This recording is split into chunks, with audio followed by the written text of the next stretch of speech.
Bonsoir à toutes et à tous et bienvenue à celles et ceux d'entre vous qui nous rejoindraient à l'instant. Nous nous retrouvons ce soir pour suivre en direct depuis la basilique Saint-Paul hors les murs l'office des vêpres qui clôture la semaine de prière pour l'unité des chrétiens en ce 25 janvier 2015, solennité de la conversion de Saint-Paul. Et fidèlement à la tradition, c'est en présence de nombreux représentants des différentes églises et communautés chrétiennes, communautés ecclésiales, que le pape va donc présider cette célébration.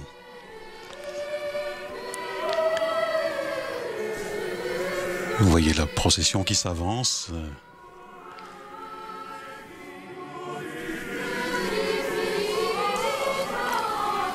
Je vous le disais, des représentants, comme chaque année, des représentants d'autres confessions chrétiennes ont été invités à se joindre à la célébration, des représentants des différentes églises orientales catholiques, aux côtés des églises orthodoxes, et des représentants des différentes églises issues de la Réforme. Parmi ces représentants, notons la présence de l'archevêque orthodoxe d'Italie et Malte, Monseigneur Genadio Zervos, exarque pour le sud de l'Europe, et qui représente donc le patriarcat œcuménique de Constantinople, et présence également du directeur du centre anglican de Rome, Sa Grâce David Moxon, qui représente, lui, l'archevêque de Canterbury auprès du Saint-Siège.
Et avant la célébration des vêpres proprement dites, ces secondes vêpres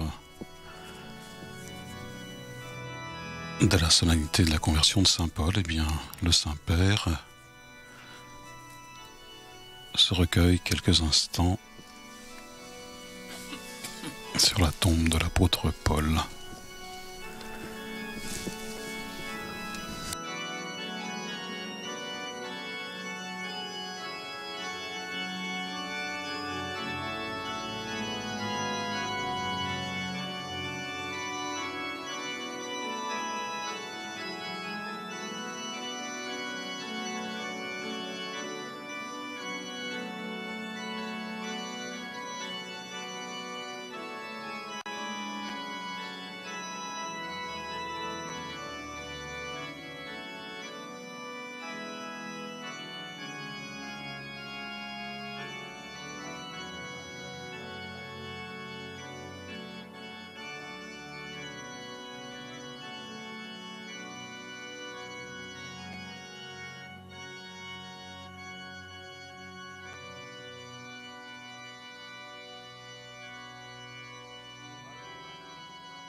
Le thème pour cette année 2015 de la semaine de prière pour l'unité des chrétiens s'inspire de la rencontre du Christ avec la Samaritaine dans l'évangile selon saint Jean, avec cette parole. Jésus dit à la femme « Donne-moi à boire ». Parole, passage de l'Évangile que nous entendrons d'ailleurs proclamer dans cet office des vêpres après la lecture brève, elle-même précédée par les psaumes de cette solennité.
Dio, vieni a salvarmi. Dieu vient me sauver. Figlio e lo Spirito Santo.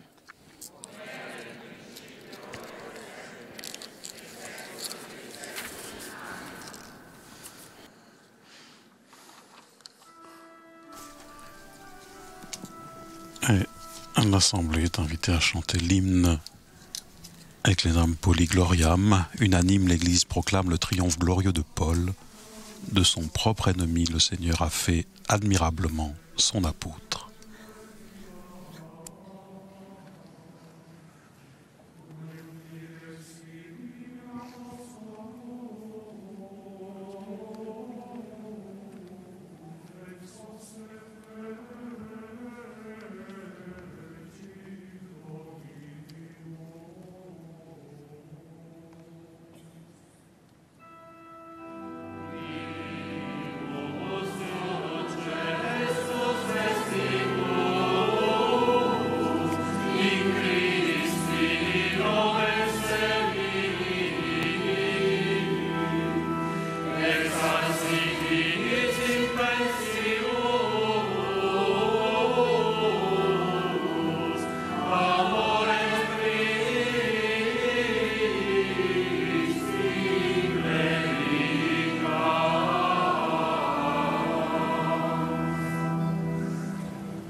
C'est maintenant le chant du premier psaume de ces vêpres, le psaume 115. Je crois et je parlerai, moi qui ai beaucoup souffert, moi qui ai dit dans mon trouble, l'homme n'est que mensonge. Avec l'antienne de cette solennité, je me glorifierai de ma faiblesse afin qu'habite en moi la puissance du Christ.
Seigneur, toi qui brises les chaînes de tes enfants, qui t'invoquent et en confiance en ta fidélité, accueille le sacrifice de louange que nous élevons vers toi. Que ta miséricorde descende sur nous, qui nous libère du péché et qui convertisse nos cœurs à l'obéissance à l'Évangile et alimente la charité fraternelle. Voilà donc prière à la fin de ce premier psaume des Vêpres, prière de Monseigneur Gennadios Zervos pour le patriarcat œcuménique de Constantinople.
Et après ce second psaume, le psaume 125, c'est maintenant Sa grâce David Moxon qui prie. Seigneur, toi qui n'abandonnes pas tes enfants lors de l'épreuve et qui les conduis à ton amour, grâce à la miséricorde et au pardon, écoute ces hymnes de remerciement que l'Église élève aujourd'hui pour les grandes choses que tu as faites pour nous et que notre foi vive en toi et ne permette pas que nous nous éloignions de toi.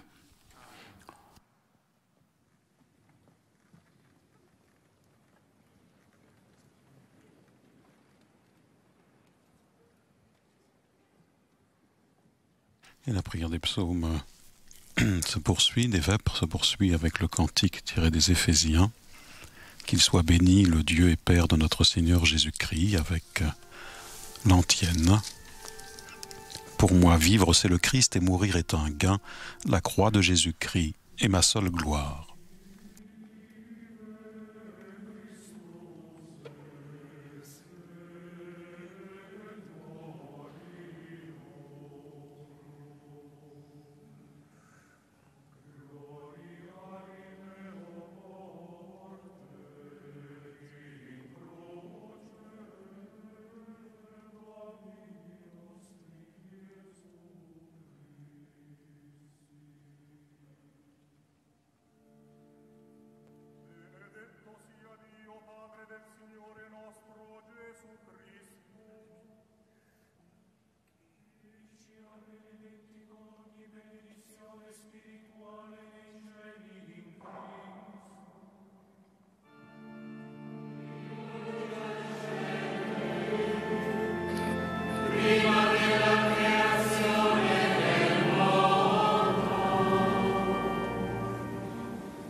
De la première épître aux Corinthiens, moi, je suis le plus petit des apôtres, je ne suis pas digne d'être appelé apôtre, puisque j'ai persécuté l'Église de Dieu. Mais ce que je le suis par la grâce de Dieu. Et la grâce dont il m'a comblé n'a pas été stérile. Je me suis donné de la peine plus que tous les autres. À vrai dire, ce n'est pas moi, c'est la grâce de Dieu avec moi.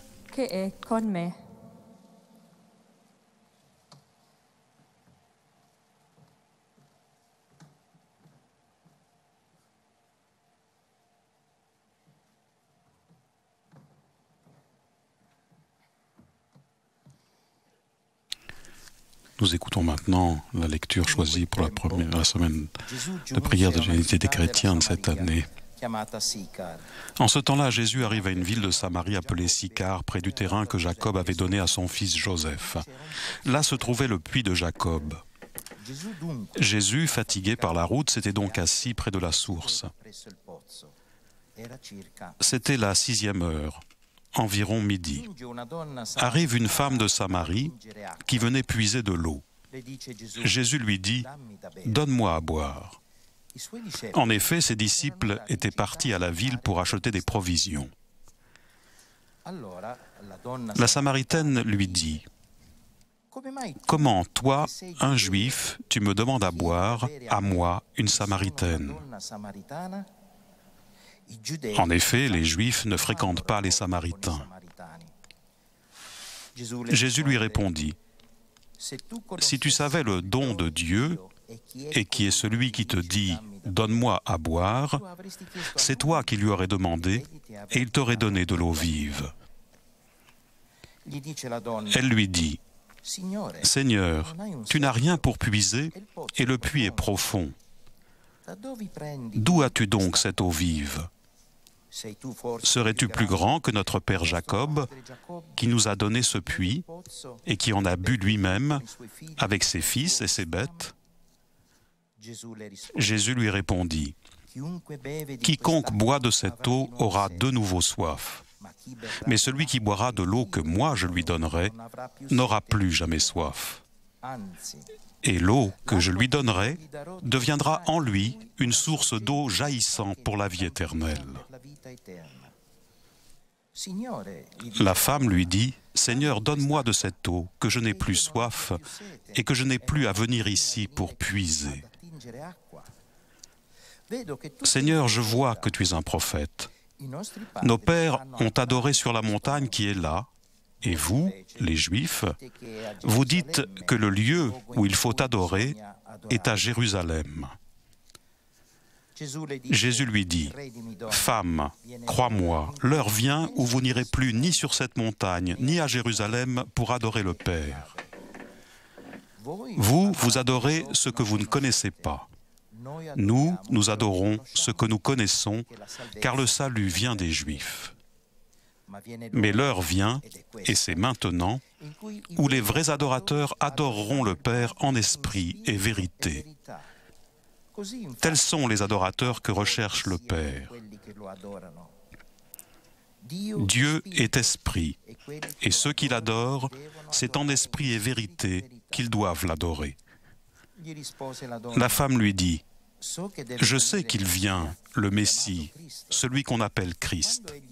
Quand il viendra, c'est lui qui nous fera connaître toutes choses. » Jésus lui dit, « Je le suis, moi qui te parle. »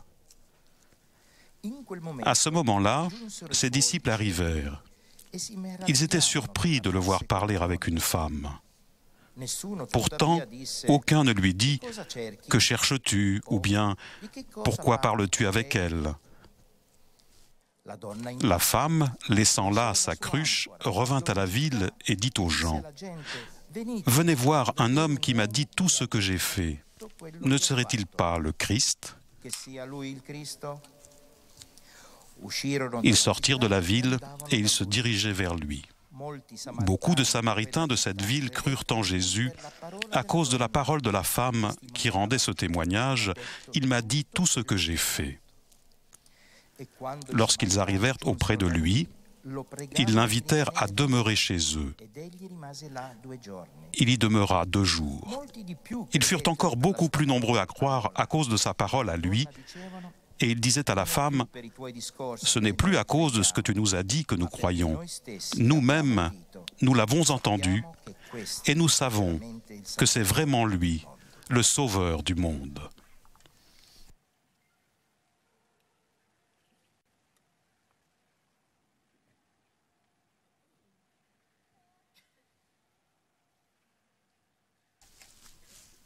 Et après ces 2 lectures, celle de l'office de cette solennité et celle donc du thème de la semaine de prière pour l'unité des chrétiens, nous écoutons maintenant l'homélie du Saint-Père.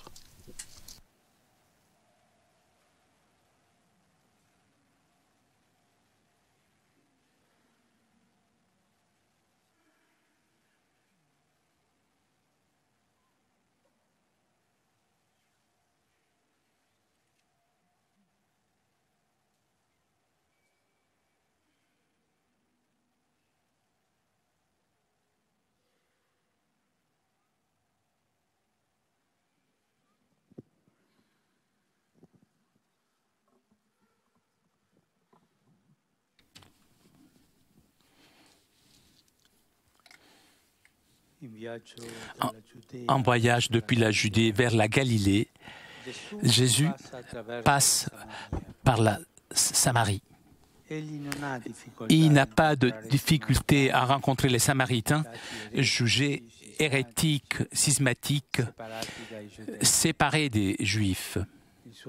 Son attitude nous fait comprendre que la confrontation avec ceux qui sont différents de nous peut nous faire grandir. Jésus, fatigué du voyage, n'hésite pas à demander à boire à la Samaritaine.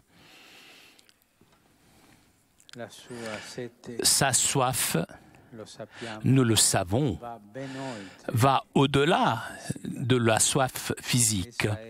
C'est une soif qui est une soif de rencontre, désir d'ouvrir un dialogue avec cette femme, lui offrant ainsi la possibilité d'un chemin de conversion intérieure. Jésus est patient, respecte la personne qui est devant lui. Il se révèle à elle progressivement. Son exemple l'encourage à chercher une confrontation sereine avec les autres. Pour se comprendre et grandir dans la charité et la vérité, il faut s'arrêter, s'accueillir, s'écouter. De cette façon, on expérimente déjà l'unité. L'unité se fait en cheminant, en marchant, et jamais il faut s'arrêter. L'unité se fait en marchant. La femme de Sychar interroge Jésus sur le véritable lieu de l'adoration de Dieu. Jésus, il ne se place pas au faveur de la montagne, du temple, il va au-delà, il va à l'essentiel, faisant tomber tous les murs de séparation et les renvoie à la vérité de l'adoration. Dieu est esprit et ceux qui l'adorent doivent l'adorer en esprit et vérité. Beaucoup de controverses entre les chrétiens que nous avons héritées du passé peuvent être dépassées, mettant de côté toute attitude polémique ou apologétique, en essayant ensemble de saisir en profondeur ce qui nous unit, c'est-à-dire l'appel à participer à l'appel de l'amour du Père qui nous a été révélé par son Fils, par le Saint-Esprit. L'unité des chrétiens, nous sommes persuadés, ne sera pas le fruit de discussions théoriques où chacun essayera de convaincre l'autre du bien fondé de ses propres opinions. le Fils de l'homme viendra. Il nous trouvera encore en train de discuter. Nous devons reconnaître, pour arriver à la profondeur du mystère de Dieu, nous avons besoin les uns des autres, de nous rencontrer et de nous confronter, guidés par le Saint-Esprit qui harmonise les différences, les diversités et qui dépasse les conflits. Il peut réconcilier les diversités. Petit à petit, la femme samaritaine comprend que celui qui lui a demandé à boire est en mesure de la désaltérer. Jésus se présente à cette femme comme la source d'où jaillit l'eau vive qui enlève à jamais sa soif. L'existence humaine révèle l'inspiration immense, une recherche de vérité, soif d'amour, de justice, de liberté. Ce sont des souhaits, des désirs qui sont satisfaits seulement en partie, que depuis le profond de son être, il avance toujours vers un plus, vers un absolu capable de satisfaire sa soif de façon définitive. La réponse à ces inspirations est donnée de Dieu, le Christ, dans son mystère pascal. De ces côtes déchirées de Jésus ont jailli du sang et de l'eau. Lui est la source d'où jaillit l'eau du Saint-Esprit, c'est-à-dire l'amour de Dieu versé dans nos cœurs le jour du baptême. Par l'œuvre du Saint-Esprit, nous sommes devenus une seule chose avec le Christ, Fils dans le Fils, véritable adorateur du Père. Ce mystère d'amour est la raison la plus profonde de l'unité qui lie tous les chrétiens, qui unit tous les chrétiens et qui est beaucoup plus grande, cette unité, des divisions qui sont arrivées tout le long de l'histoire. Pour cette raison, dans la mesure où nous nous approchons humblement au Seigneur Jésus-Christ, nous nous approchons aussi entre nous. Nous nous rapprochons entre nous. La rencontre avec Jésus transforme la femme samaritaine en une missionnaire, ayant reçu un don plus grand et plus important de l'eau du puits. Cette femme laisse là l'eau et il compte à raconter à ses concitoyens qu'il a rencontré le Christ. La rencontre avec lui a rendu le sens et la joie de vivre et elle ressent le désir de le communiquer. Aujourd'hui, existe une multitude d'hommes et de femmes fatigués et assoiffés qui nous demandent à nous les chrétiens de leur donner à boire. C'est une demande à laquelle nous devons répondre. C'est un appel à être évangélisateur. Toutes les églises et communautés ecclésiales trouvent un domaine essentiel pour une collaboration encore plus étroite. Pour pouvoir accomplir efficacement cette tâche, il faut éviter de s'enfermer en ses propres particularismes et ainsi d'imposer une uniformité selon des plans uniquement humains. L'engagement commun à annoncer l'Évangile permet de dépasser toute forme de prosélytisme et donc la tentation de compétition. Nous sommes tous au service du même unique évangile. Et en ce moment de prière pour l'unité, je voudrais rappeler nos martyrs d'aujourd'hui. Ils donnent témoignage du Christ. Ils sont persécutés et tués puisque chrétiens, sans faire de distinction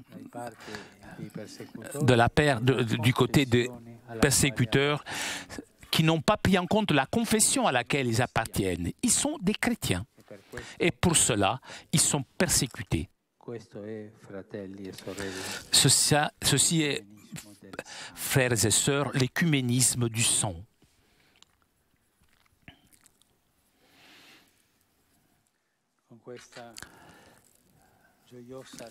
Avec ce témoignage joyeux de nos martyrs d'aujourd'hui, avec cette certitude joyeuse, j'adresse mes salutations cordiales à son éminence métropolitaine qui représente du patriarcat écuménique. Sa grâce, David Mogson, représentant personnel à Rome de l'archevêque de Canterbury, et à tous les représentants des différentes églises et communautés ecclésiales venus ici lors de la fête de la conversion de Saint Paul. En plus, je salue les membres de la commission mixte pour le dialogue théologique entre l'Église catholique et les églises orthodoxes d'Orient, auxquelles je souhaite un travail fructueux pour la session plénière qui se tiendra les prochains jours à Rome. Je salue aussi les étudiants de l'Institut œcuménique et les jeunes qui profitent de bourses d'études offertes par le comité de collaboration culturelle avec les églises orthodoxes qui travaillent vers le conseil de l'unité des chrétiens. Présente aussi aujourd'hui des religieux et des religieuses qui appartiennent à différentes églises et communautés ecclésiales qui ont participé ces jours-ci à la rencontre œcuménique organisée par la Congrégation pour les instituts de vie consacrés de la Société de vie apostolique, en collaboration avec le Conseil pontifical pour la promotion de l'unité des chrétiens à l'occasion de l'année de la vie consacrée. La vie religieuse, comme prophétie du monde à venir, est appelée à offrir à notre époque un témoignage de cette communion dans le Christ qui va au-delà de toutes les différences et qui est faite de choix concrets, d'accueil et de dialogue. Par conséquent, la recherche de l'unité des chrétiens ne peut pas être seulement au profit de quelques communautés religieuses particulièrement sensibles à cette problématique. La connaissance réciproque des traditions différentes de vie consacrée et un échange fécond d'expériences peut être utile pour la vitalité de toute forme de vie religieuse dans les différentes églises et communautés ecclésiales.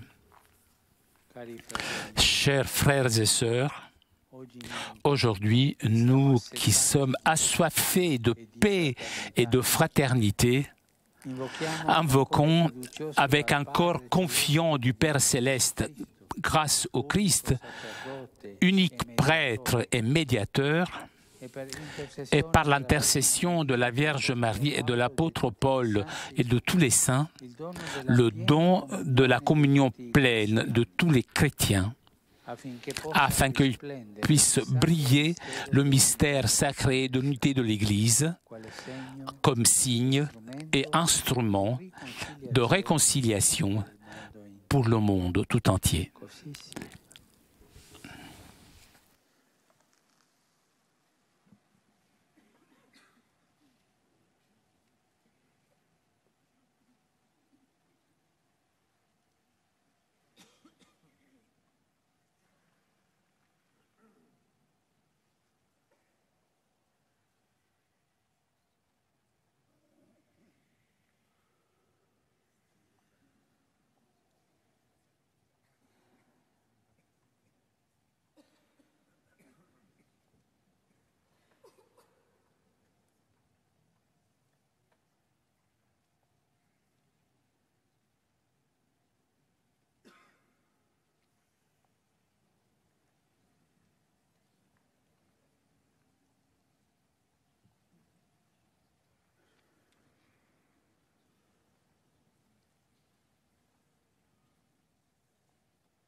edificati sul fondamento degli apostoli per formare il Tempio vivo di Dio, crediamo con fede. Édifiés sur le fondement des apôtres pour former le temple vif de Dieu, prions avec foi.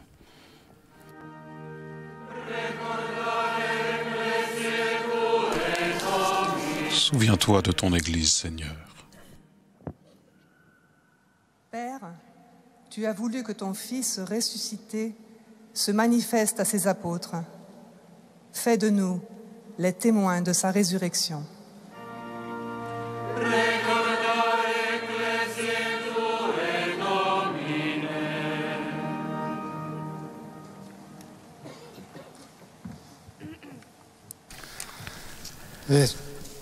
Toi qui as envoyé ton Fils porter la bonne nouvelle aux pauvres, fais que l'Évangile soit prêché à tous les hommes.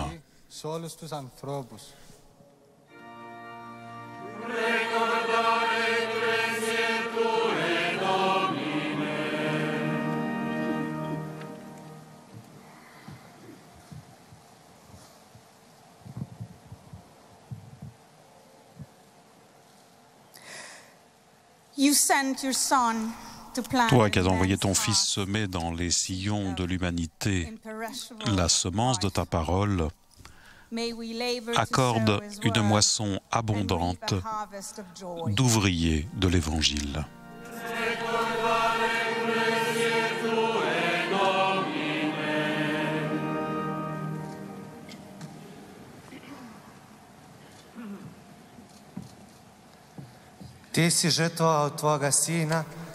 Tu as sacrifié ton Fils pour réconcilier le monde avec toi.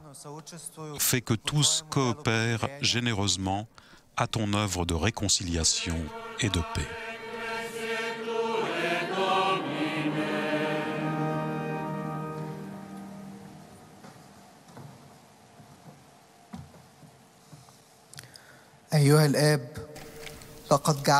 Tu as constitué le Christ, roi de l'univers, l'élevant à tes côtés dans ta gloire.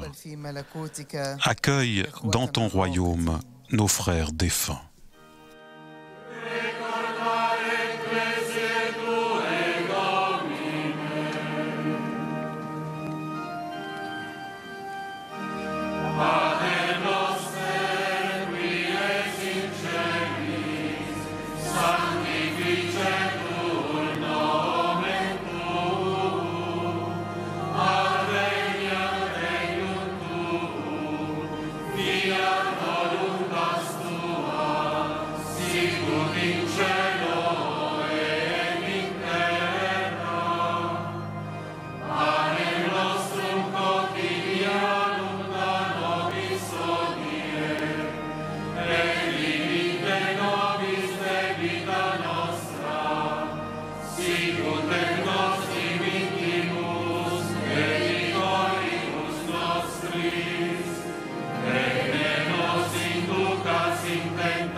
Dieu, tu as éclairé les gens avec la parole de l'apôtre Paul. Accorde à nous, nous qui rappelons sa conversion, de marcher toujours vers toi, d'être témoins de ta vérité. Per il nostro Signore Gesù Cristo, tuo Figlio, che Dio e vive e regna con te nell'unità dello Spirito Santo per tutti i secoli dei secoli. Amen.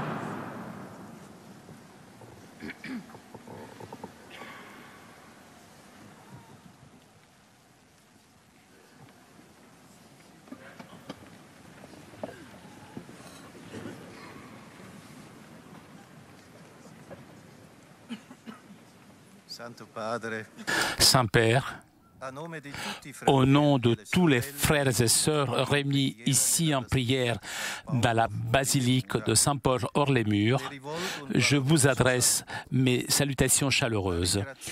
Nous vous remercions de tout cœur d'avoir voulu présider cette célébration des vêpres, démontrant ainsi, avec votre présence encore une fois, combien vous avez à cœur l'effort de retrouver l'unité des chrétiens.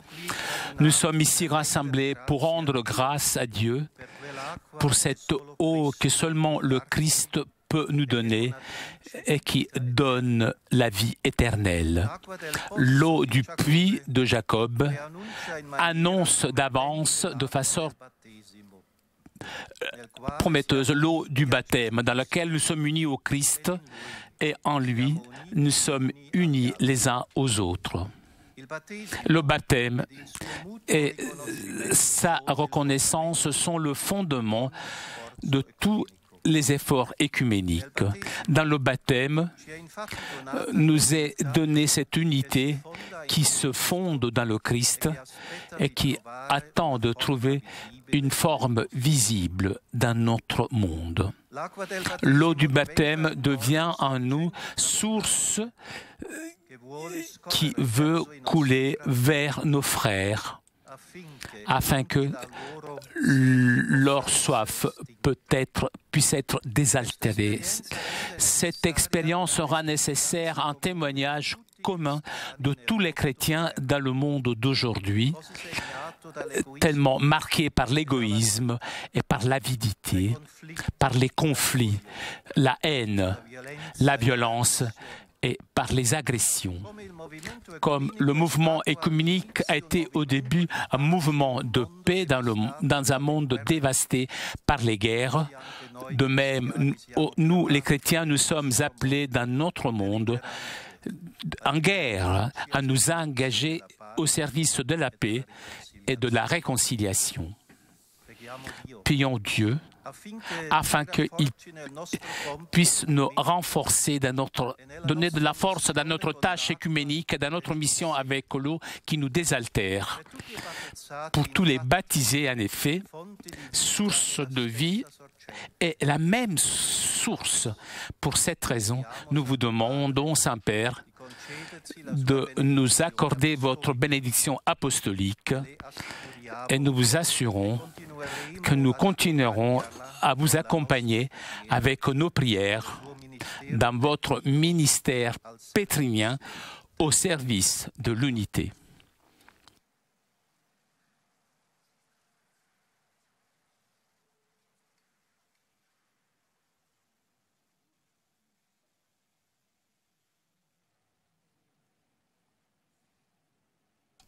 Voilà pour les paroles de salutation du président du Conseil pontifical pour la promotion de l'unité des chrétiens, le cardinal Kurt Koch.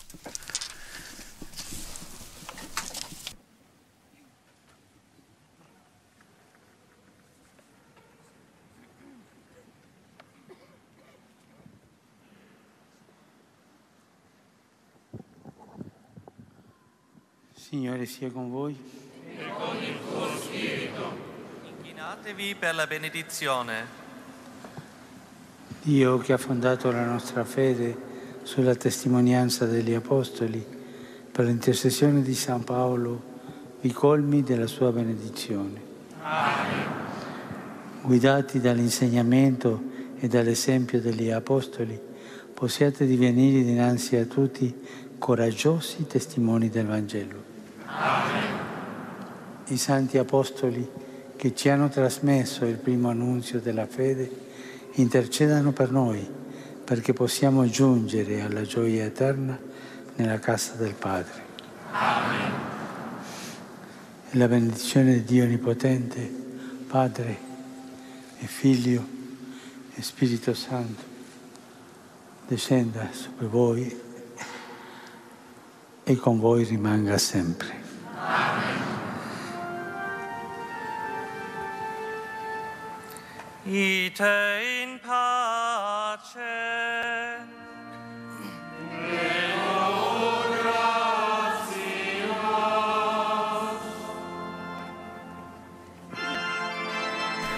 Eh bien, ainsi s'achève la célébration de cet office des vêpres en la fête de la conversion de Saint Paul, jour de clôture également de la semaine de prière pour l'unité des chrétiens, ce qui explique, je vous le disais, la présence au sein de cette assemblée réunie dans la basilique Saint-Paul hors les murs, présence de nombreux représentants des différentes églises et communautés chrétiennes présentes à Rome, et particulièrement donc les deux représentants que sont le métropolite Gennadios pour le patriarcat œcuménique de Constantinople et sa grâce David Moxon pour la communion anglicane.